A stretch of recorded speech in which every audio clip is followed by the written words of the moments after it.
Hello, this is a short video that's going to describe the sample trapping application. Sample trapping is the setup that we have for things like ant vials or slug traps, where you're dropping a trap and then you're picking it up later in the day or some short time after.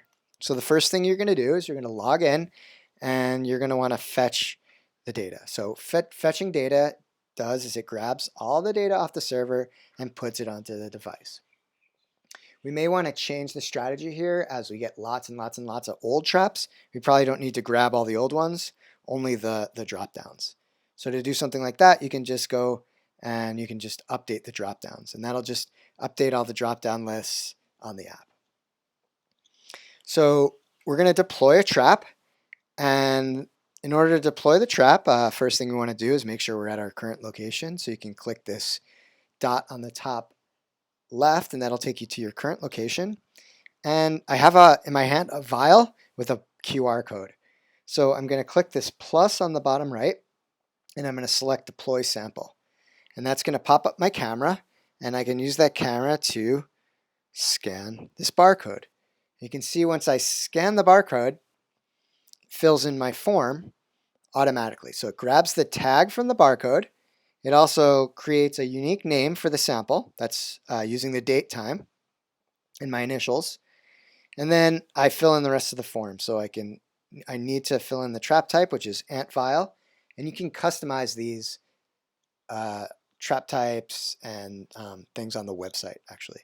So it automatically, when I drop a trap, it defaults to deployed, grabs a timestamp, grabs my accuracy, and then the other thing I need to fill in is my target field status. It also fills in who deployed it. So once I do that, I'm going to save my trap. And in this case, since it's my first deployment, I'm going to fill in my form and I'm going to set the form on repeat. And that means that every time I deploy a trap, it's going to automatically fill in the form for me with the same values. So I'm going to go back and I can see my trap is on the map.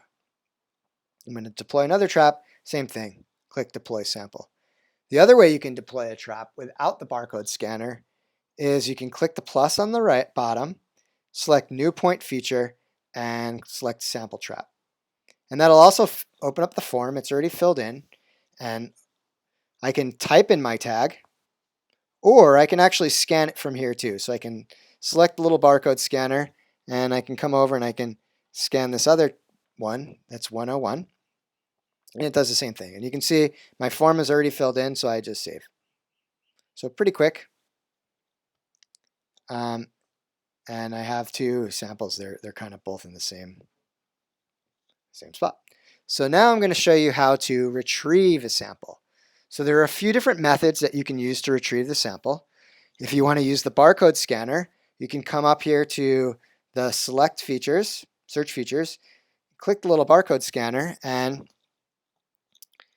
scan your vial as you pick it up. And you can pick the trap, and I'm just going to click, I'm actually going to turn it off repeat for now, and I'm going to select retrieved.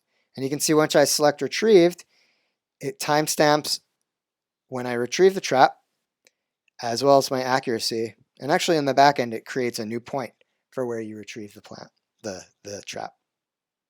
It also records who retrieved it. And I'm going to save. So now you can see the other way that you can retrieve a trap is you can click on it on the map. And then you can click on it, and you can also click retrieved. Now there's one more way that you can retrieve the traps, and I'm going to show you that really quick. I'm going to deploy this number 102. I'm going to set it to be an ant file. I'm actually going to set my baits this time. And I'm actually going to set my targets this time too. So once I've done that, I'm going to save my trap. Oh, I need to put my target field status. So I've just deployed a sample, and now I'm going to retrieve that sample. So I can come down here to features, sample traps, and you can see I have a list of all my sample traps that I've deployed, and the ones that the ones that I've retrieved have green check marks. So if I want to retrieve this number 102, I click on it as well on there, and I can click retrieved, save. You can see now when I come back to my list, they're all checked off. So a few different methods of deploying and retrieving traps, depending on which one is more comfortable based on your workflow. So in the next video, actually, let me show you one more thing. I'm going to show you how to take these traps and enter detections for them. The other thing that you can actually do is you can turn this into offline mode, so all the data stays local and it doesn't actually submit to the server. So let's say I am now going to count my vials. I can come over here to features and I can select vial number 102. Come down to detections and I can say we did an accurate count, and I can pick the taxa that I counted, who counted it, the status,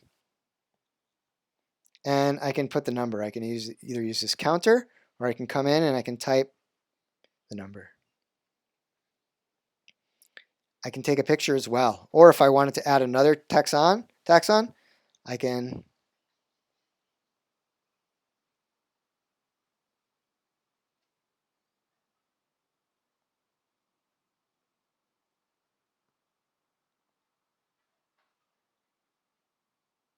enter another taxa.